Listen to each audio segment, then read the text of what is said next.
What is the value of completing an MBA? Since I graduated from the INSEAD MBA in 2016, I got asked this question a lot from family and friends. On my Instagram channel Firm Learning in the last days, I also posted several pieces on my learning journey, my reflection on what I took away from the MBA, and there as well I received lots of questions on whether it's actually worth it to complete an MBA in these times. In this video I'm covering the top 5 reasons why I believe the MBA might make sense for you, so I hope this helps you to evaluate for yourself whether doing an MBA might be worth your time and your money. Hi there, my name is Heinrich and welcome to another coffee break with Firm Learning. If you are already a subscriber, I'm so grateful that you're following me here on this YouTube journey, and if you're not a subscriber yet, if you take any value out of this video, please consider subscribing and also hitting the like button for the YouTube algorithm. So what is an MBA program? So for those of you who don't know, just let me give you my brief personal definition of it. The MBA stands for Master in Business Administration. It is an academic degree, but the big difference compared to many other master programs that exist in business, especially in Europe, is that it is a post-experience program. This means that you're usually only able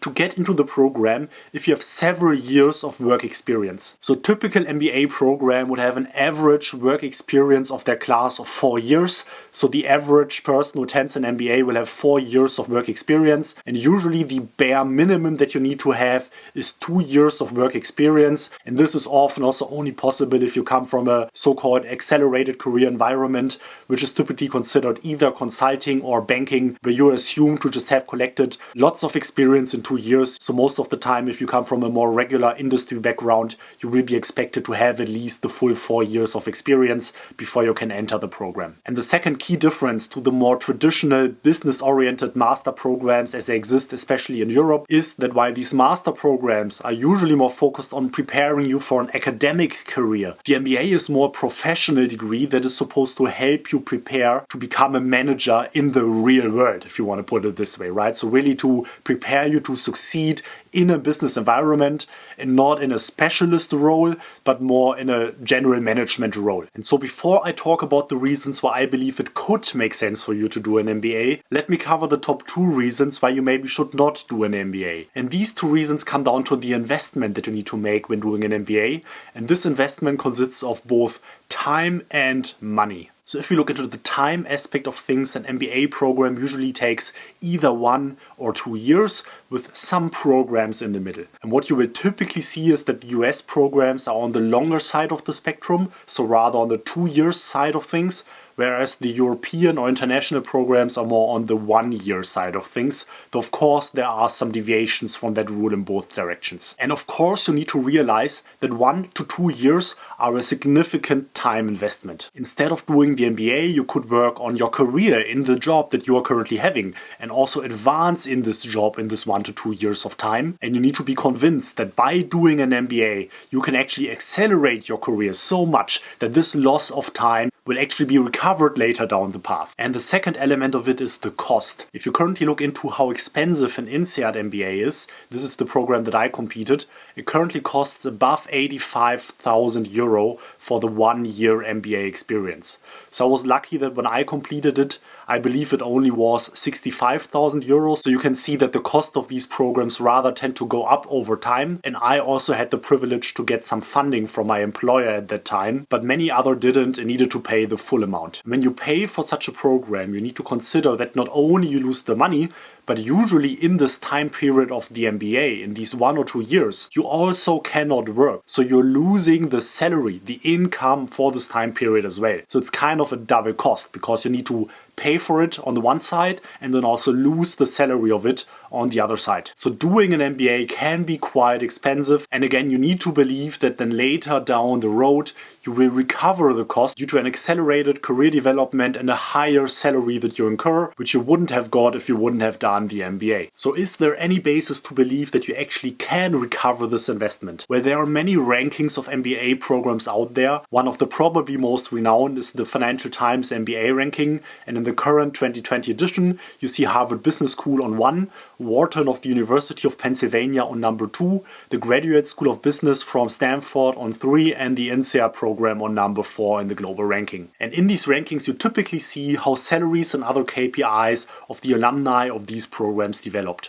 So if you now look into the Harvard figures, the program ranked number 1, you see that the average salary of the alumni, corrected for purchase power parity, so the weighted version, lies around $210,000, and this is supposed to correspond to an increase compared to the pre-MBA salaries of 110%. Just for your information, in this Financial Times ranking, this is measured by looking into the salaries of the alumni 3 years after completing the program. For the INSEAD MBA, the numbers are a bit lower, so an average alumnus would yield a salary of $181,000 3 years after graduation, which would correspond to a salary increase of 101% compared to their pre-MBA salary. Of course, now the Harvard MBA is 2 years, while the INSEAD MBA is 1 year, so the return on your invest regarding time is even higher now for the INSEAD one. So looking at this, yes, there seems to be some plausibility that after doing these kind of programs, your salary can get boosted to a level high enough that it actually justifies the time and the money that you invest upfront. But be aware that this is only a spectrum, so while it might be worthwhile for many people, there will still be a certain group of people doing this MBA for whom it didn't really work out as they hoped. And of course, these are some of the most renowned, some of the flagship MBA programs out there. There are many other MBA programs which have KPIs that fall short. And of course, you need to be aware that these programs are some of the globally leading ones, and it's not guaranteed that you get admitted to them. You need to show a certain level of professional and academic performance in order to get admitted. So you might be stuck with one of the lower tier programs, and the stats of these programs usually are not as good. But then on the other hand side, often the costs are also not as high. So now we talked about two more obvious things, time and money. And while this is super relevant and probably most people already think about if they ask themselves whether they want to do an MBA, in this video I'd like to cover 5 reasons, 5 advantages that I got from doing an MBA, which I believe are less obvious, are maybe less clear to many of you who think about doing that. So I'd like to cover this in this video now. And of course, now I forgot one of the biggest advantages of doing an MBA.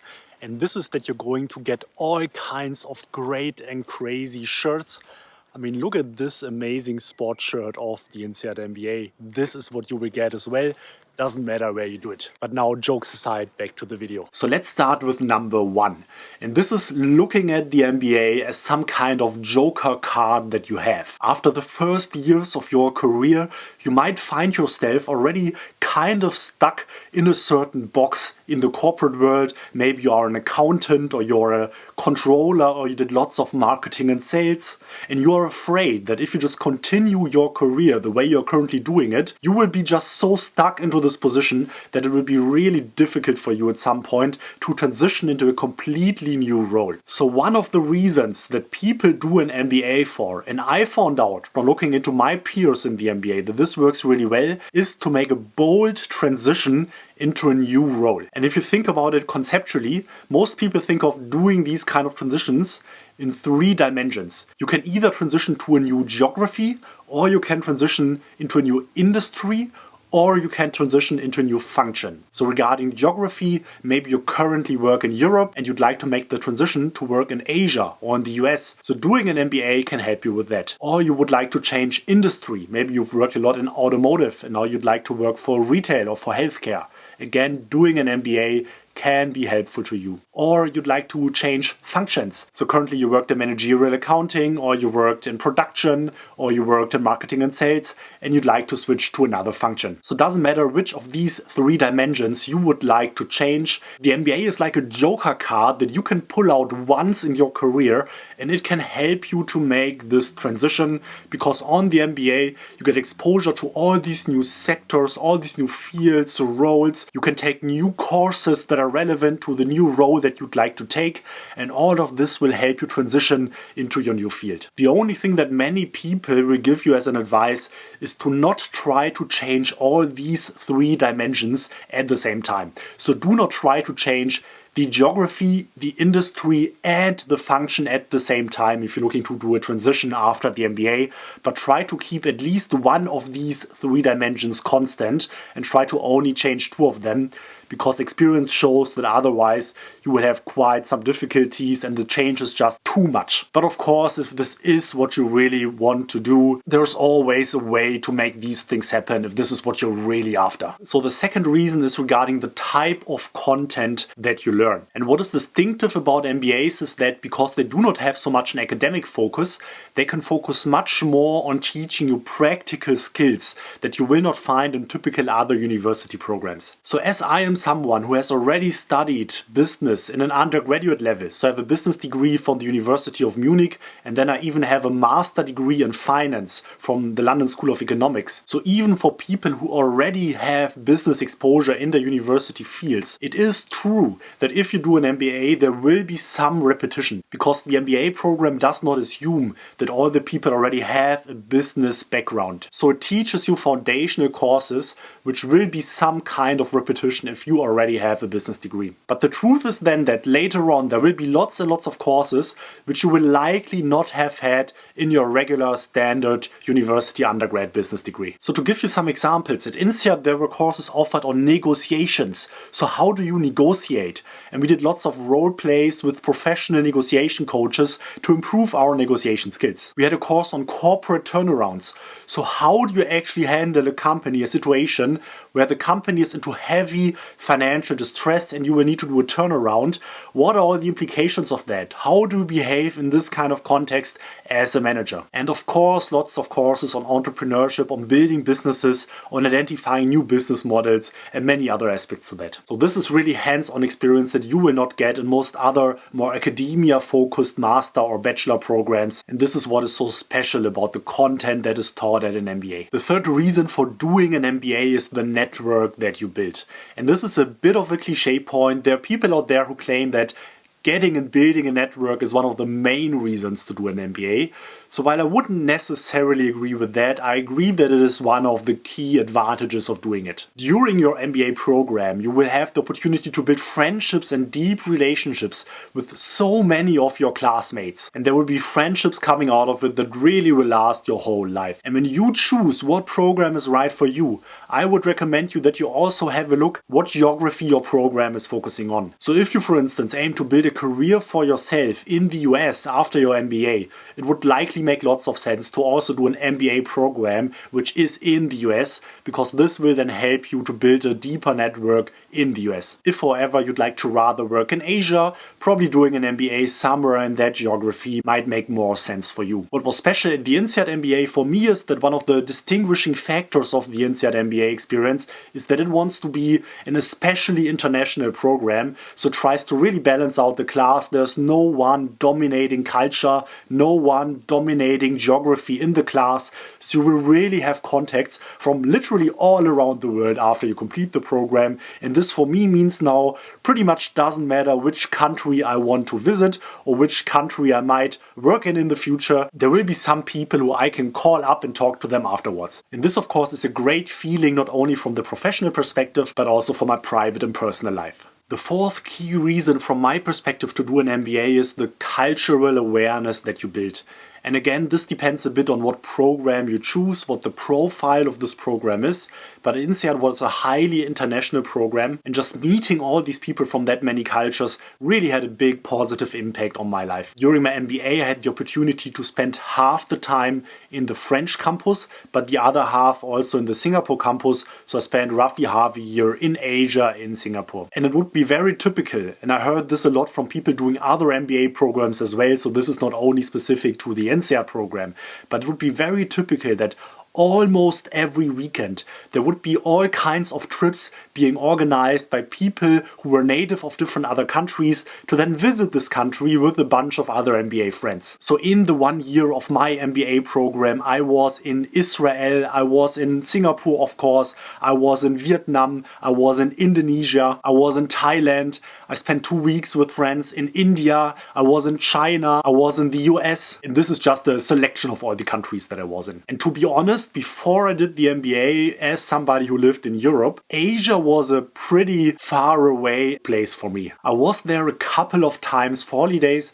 but I really didn't have any clue what Asia was all about. But now, after I've spent half a year of my life in Singapore, after I've visited so many countries there and I've met so many local people during the MBA program, this really opened up my mind and I have a completely different relationship to the continent, and I could very well imagine to live there, to work there, to spend my time there. This really has helped me a lot to better understand this whole continent, though of course it is clear that given the diversity of cultures and countries on that continent, whatever I have learned can only be a brief scratch of the surface. And the last key advantage of doing an MBA that I like to share with you is that it really is a time where it helps you to self-reflect on yourself, on your goals and on your ambitions. So while I was working at McKinsey before the MBA, there was really little time to rest. And while I learned an insane amount of things while working at McKinsey, there was really little downtime, really little time that allowed me to just introspect, to self-reflect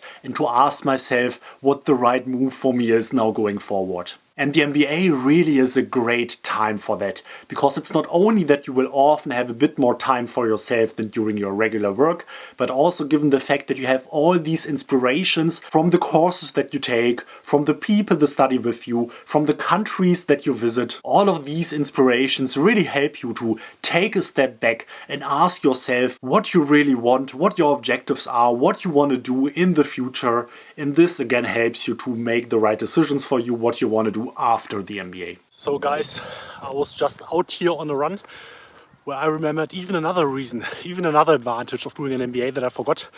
And this is that an MBA, due to just the crazy change of environment, it can really help you reset your habits. And what I mean by that, just as an example, before the MBA, when I was working at McKinsey, I really struggled with sports, with doing sports regularly. Whoa, really out of air. So I'm really struggled with sports, but because of the change of environment, because of all the new impressions that I had during my MBA, this really helped me to pick up a regular running habit. So I literally went from not running at all to running regularly, and then shortly after the MBA, I did a full marathon, so 42 kilometers, 26 miles, which I did some 4 hours, so it was a great success for me. And surely this would have not had happened if I wouldn't have done the MBA. And I mean, just look at the environment. These are just all the side products. And this is also one of the effects for me, for sure, that came out for me for the MBA. So take care all of you and enjoy. Have a good day. So these are my 5 reasons that after reflecting on myself is what I think I got out of the MBA most. Though this is not to say that an MBA makes sense for everyone. So whether an MBA is worthwhile for you depends on, I think, lots of factors. I outlined a few also in the beginning regarding the time investment and the money investment, but I hope this video helps you to make these deliberations for yourself, and I also hope to have added a few more considerations and reasons which maybe were not that obvious for you when you were thinking about doing an MBA. So let me know in the comments below, do you already hold an MBA? Are you thinking about doing an MBA? What are your pros and cons? Let's have a conversation there. I'm going to answer to every single comment that you write. And if you took any value out of this video at all, please hit the like button for the YouTube algorithm. And of course, subscribe to this channel to learn even more. I'm going to release at least 1 new video every Saturday. And if you'd like to see even more content from me, follow me on Instagram under the handle Firm Learning. I'm posting new content pretty much every day at the moment. I hope you like it. Thank you very much for watching. I very much appreciate your time. Hope you're all having a great weekend. Stay safe and keep learning, everybody. This is Heinrich from Firm Learning. Bye there.